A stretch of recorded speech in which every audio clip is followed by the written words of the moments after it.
My name is Kate Riley, and I'm an OSU Internal Medicine PGY3. I will be presenting on our project of uncovering local patterns in mental health and substance abuse using machine learning. This was a collaborative project amongst OSU College of Osteopathic Medicine, the Tulsa Health Department, the OSU Internal Medicine Department, and the OSU Psychiatry Department. Substance use disorder and mental illness impact healthcare, employment, and quality of life. Oklahoma ranks second nationally for substance use disorder and fifth nationally for mental illness, highlighting the need for localized approaches to address these issues. The Tulsa Health Department collects data on these issues, but gaps remain on understanding and addressing them. To better address this, our project used a multitude of models, including machine learning, to help gain greater insight into correlations and possible areas for intervention that could be acted upon in both the inpatient or outpatient setting. This study identifies key predictors of mental health and substance abuse rates per 100,000 people, documented as MHSA. Our aim was to identify key predictors of substance use disorder and mental illness in Tulsa. Data was obtained from the Tulsa Health Department and stratified by zip code.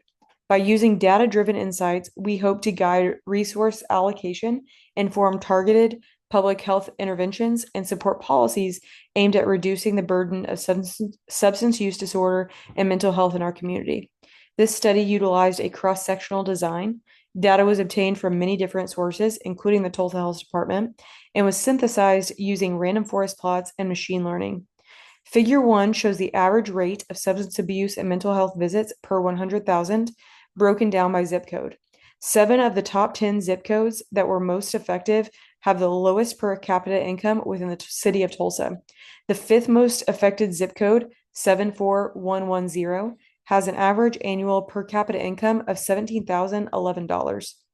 Figure 2 describes the importance of different variables and their impact on the rates of substance use disorder and mental health rates.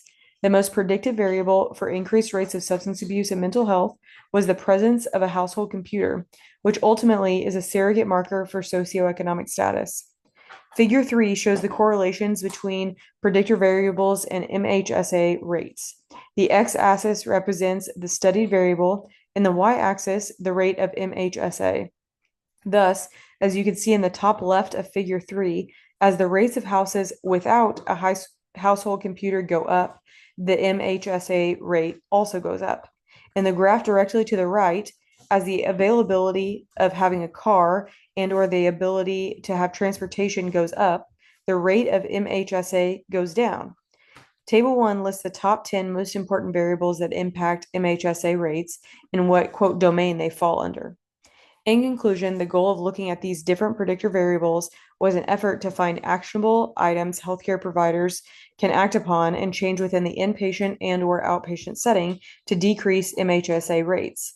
As most variables predictive of MHSA rates come from the socioeconomic domain, one possible actionable variable could be screening for the presence of household computers in the clinic setting. If patients screen positive, we can provide resources to the Tulsa Library or other public places that allow free computer access. This could also open the door for grant proposals to have freely accessible computers in public places such as the Gathering Place, or promote the building of facilities in areas that have the least access to computers within the home. Thank you for your time.